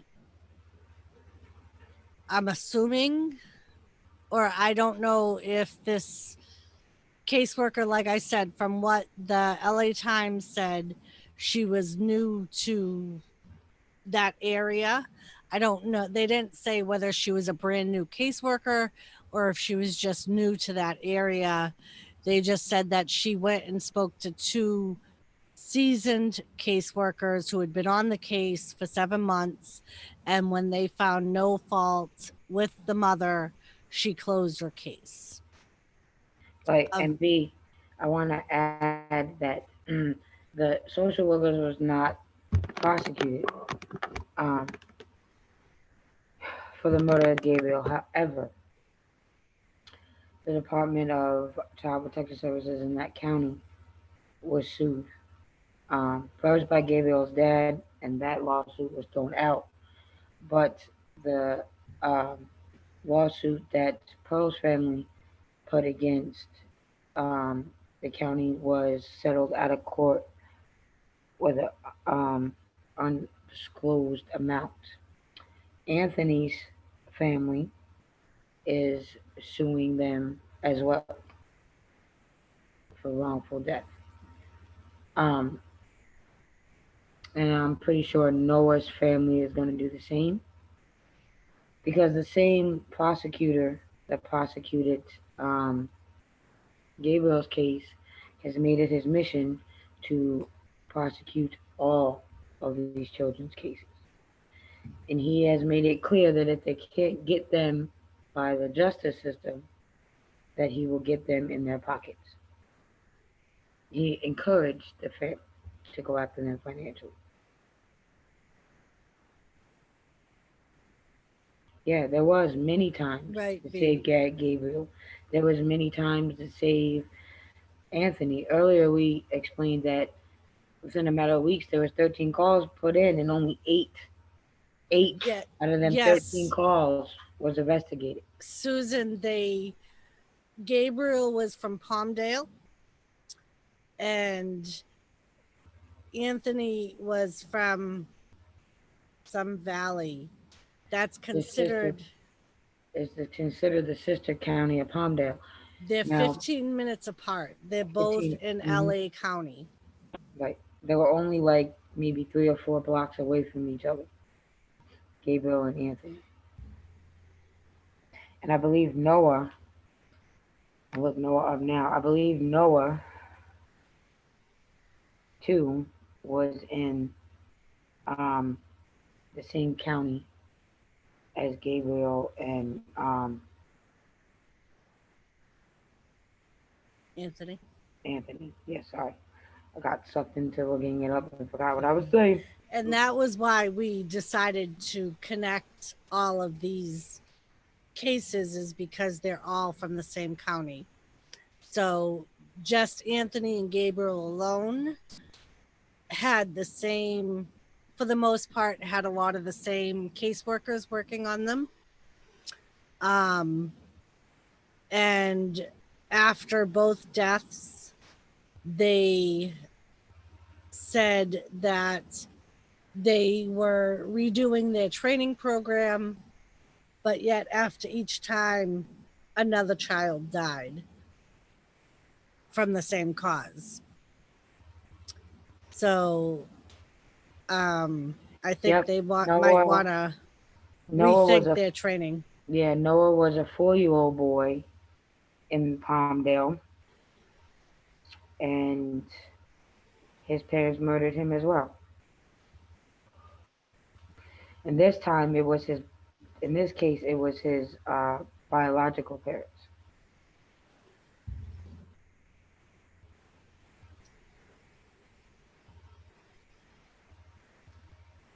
Um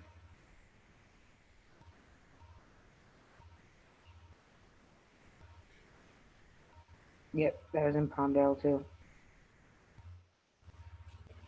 And his death raised questions on the same Child and Family Services Department. And Yeah, B, that's one of the reasons why Lisa and I decided to do this, and why we've both, over these past couple of weeks, have become so passionate about it. Because what about the kids you don't hear hear about? about that's right.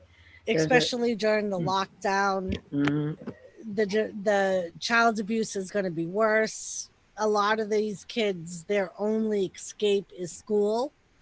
That's how a lot of the child abuse claims get put in, is through teachers or daycares or things like that. These kids aren't going to those things right now. right. So the child abuse claims are That down. that's kind of I was saying earlier, B to Mama Redneck Susan, that a 5-year-old boy was murdered in my town by his uh, father's girlfriend,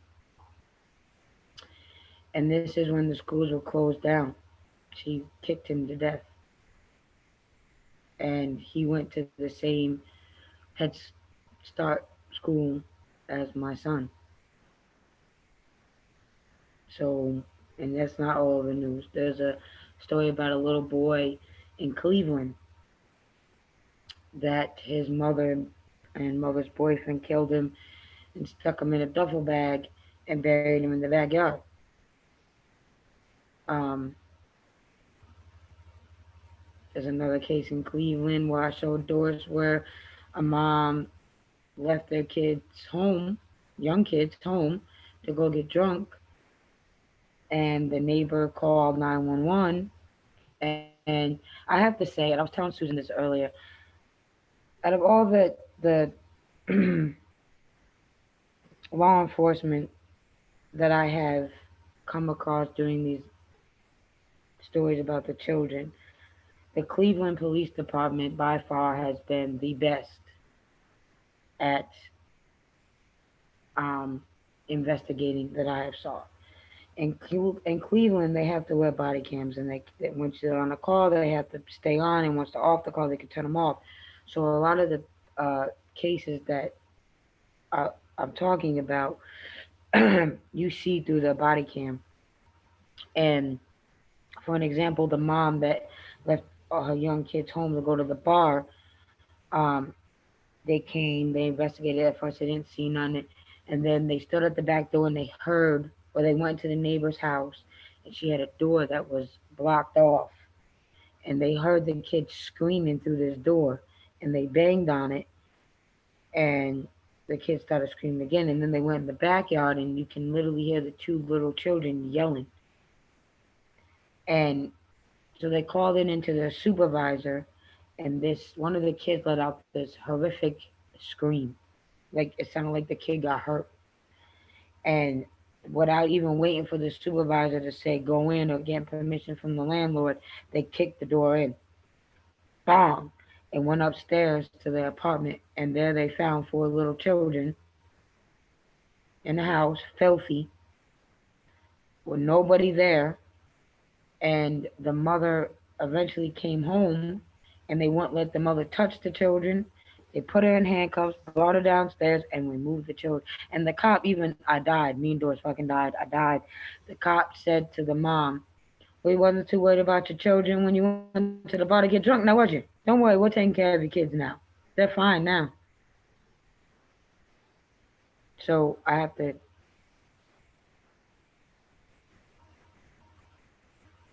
yes, well, Donald Trump needs to help pass Gabriel's law. Donald Trump needs to, there's a lot of things going on. I'm not going to talk bad about the man and go into anything, but there needs to be priorities made right now. You know what I mean? Especially since Gabriel was one of the worst cases of child abuse and torture that this nation has seen. No child should have to endure that. Anthony shouldn't have to go through what he went through. Noah shouldn't, so on, and all the other kids that we don't know about. You know, um, no child deserves this.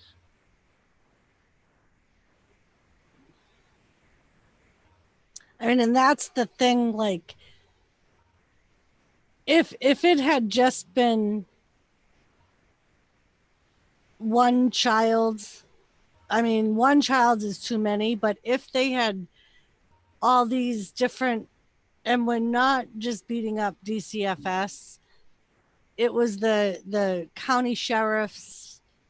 If they had all looked at how what they did and fixed the problems or the cracks to prevent it from happening again, that would be one thing. But at least that we know of, and we haven't even completely delved into this county yet, at least three other children after Gabriel were murdered by their parents that were involved with DCFS and the sheriff's county. And in Anthony's case, there were some caseworkers that was involved in Gabriel's case too. Yeah, it's true. I know.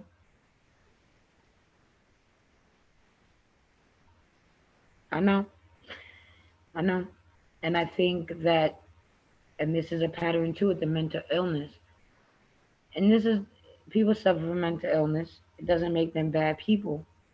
But In Gabriel's case, his mother suffered from bad mental illness. They're saying Anthony's mother did too. Anthony's mother would cut herself and threaten to kill herself. And um, there was a movie when I was younger on Lifetime. Sarah Jessica Parker was the lead in the movie, and she was a young mother, and she had mental illness. She suffered from schizophrenia and all that, and they removed her children because she refused to continue taking her medication, which is common with people that suffer from mental illness. And I'm not saying that these are bad people. I'm just saying these people that suffer from mental illness that extreme should not have their children. And if you remove the one case in Cleveland where she murdered her disabled son, and it was easy for her to get away with this because this boy, he couldn't talk, he couldn't scream, so it was easy for her to murder this child. Um, she had, when they went and questioned her about the disappearance of this boy and his welfare, she was pregnant for her 11th child. Only four lived with her. Like me and Doris said privately before the stream started, if you have to take that many children away from a parent, um, keep taking them, or stop letting them have kids. And Because that was one of the biggest things with the Gabriel case. His mother, multiple times, either deserted those children or signed them over to a family member because she didn't want them. And slowly over time, DCFS gave them back her kids. Even though up to when his older brother was a child, was a toddler, she had neglect and abuse charges against her. the only one she never took back was her oldest, the firstborn, because Pearl had five children. And the family, to me, is pitiful because around the time of Gabriel's death, she didn't have her oldest son, Arnold. They were living with the biological he is living with the biological parents, the father's parents, and she is taking this boy to DSS and getting benefits for him, and she don't even live there. He doesn't even live with her.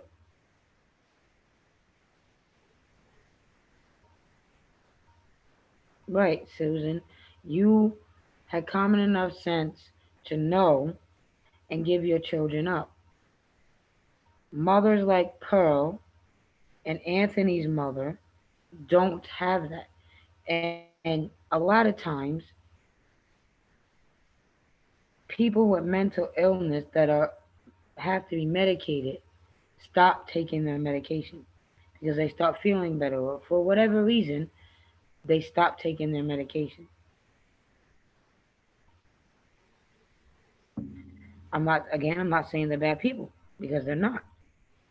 They just shouldn't have their children. If you know, there should be stipulations. You want your kids, you have to stay on your medication. And if you get tested and you're not taking your medication, then your children get removed. Because then your children is in danger. It's one thing to endanger yourself by not taking your medication, but you're also endangering your children, you know, depending on how severe your mental illness is. Thomas agrees.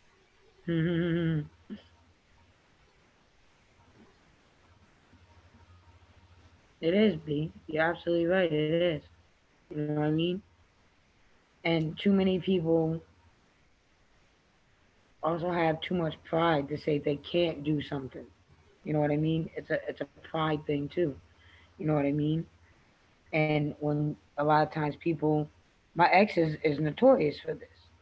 You have a, we wasn't good enough to stay and partake in our life, but and he don't want to help take care of the kids, but he thinks he can tell me how to raise them when he don't help me. It's an entitlement thing. You know what I mean? We become children become in some sense people's property. That's what it feels like with my ex sometimes. They're his property, and he gets to say, even if he doesn't help contribute in any way.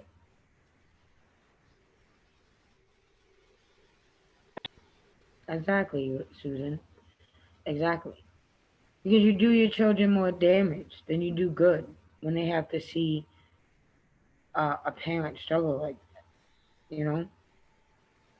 And a lot of times when people with mental illness aren't taking their medication, they're self medicating with other stuff, harder drugs. which only makes it worse Worse. because most people with mental health, or a lot of people with mental illness, already have a delusional aspect to them, and then taking narcotics or illegal drugs only influences Worsens it. that delusional. Hmm. And I know everyone's on this big marijuana thing. I'm not going to get into my feelings about it, but my ex suffers from bipolar and schizophrenia, and he's manic. And the weed only worsened his paranormal, paranoia, and then a bunch of other things. You know, weed isn't the fix all to end all everybody's problems. You know what I mean? It's just not. And when you suffer from mental illness, um, it some makes it worse. It's just I seen it happen. You ain't gotta believe it. You can defend it. Everyone has their own opinion, but I seen it with my own two eyes. When my husband was clean and sober and had his head on straight, he was able to control his mental illness better. And then when he started smoking weed again and doing, and it always started with weed, and then you seen him downsliding, backsliding, however you say it, and then it went on to other things to the point now where he's absolutely has no control over it.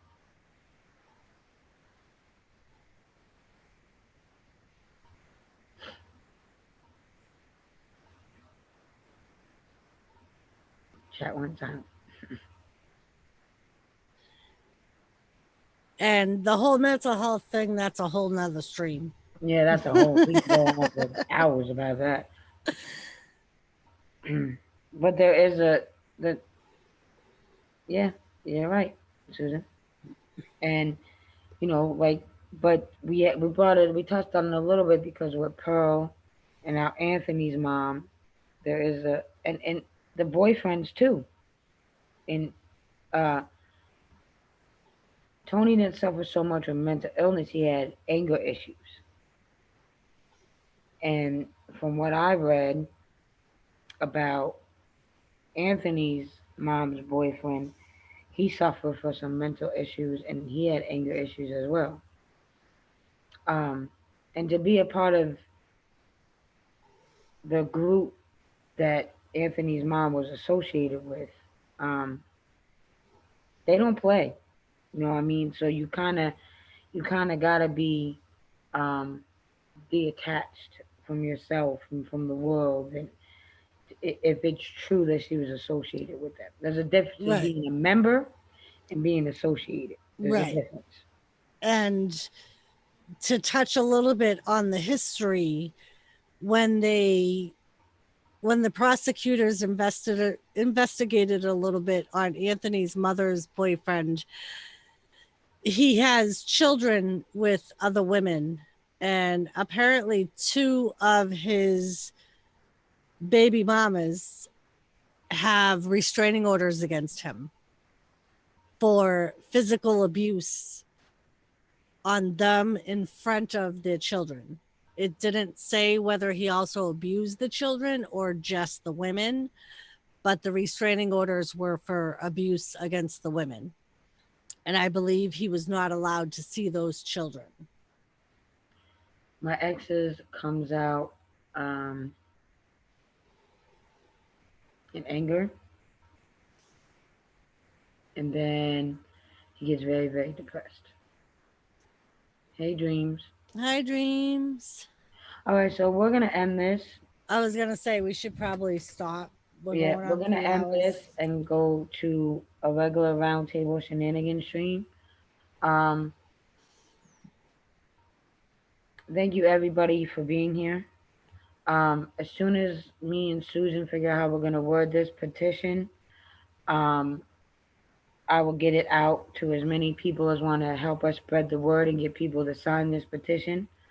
Um, Gaffer earlier dropped the link in chat to the Gabriel Law.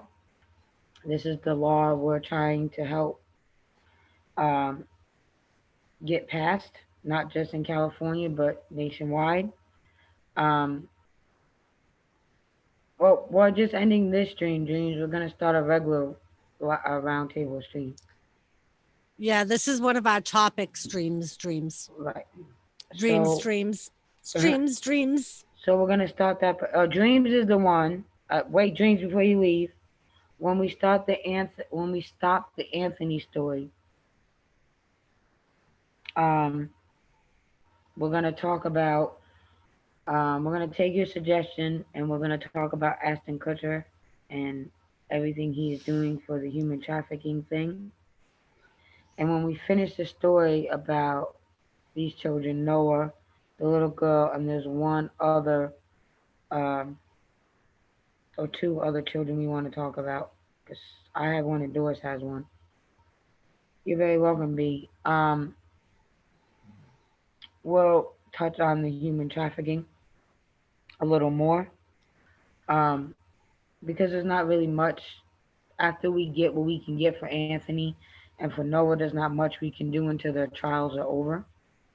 Um, so I wanted to tell you we did take into consideration.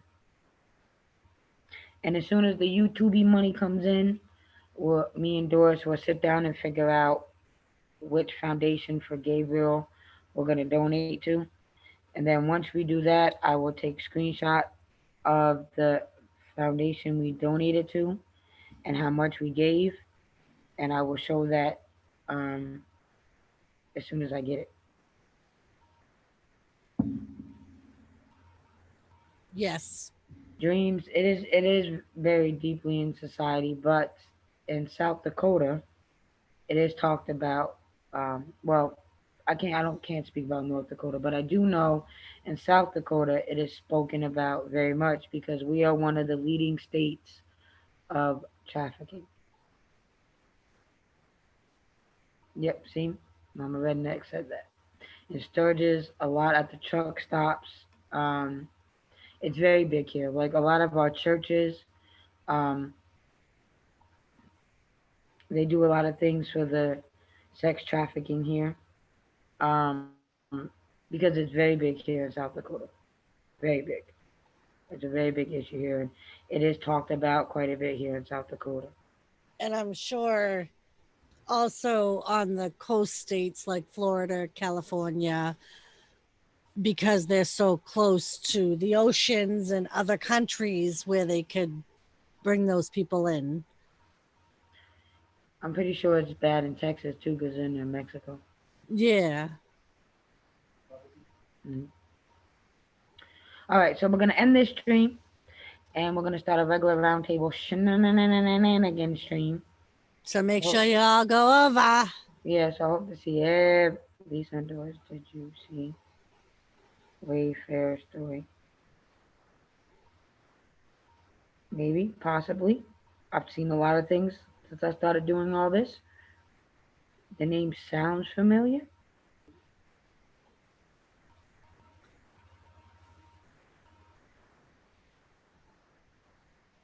All right, so I'm gonna end this one and restart another one. I love you guys. See you guys in a little bit. Mike love.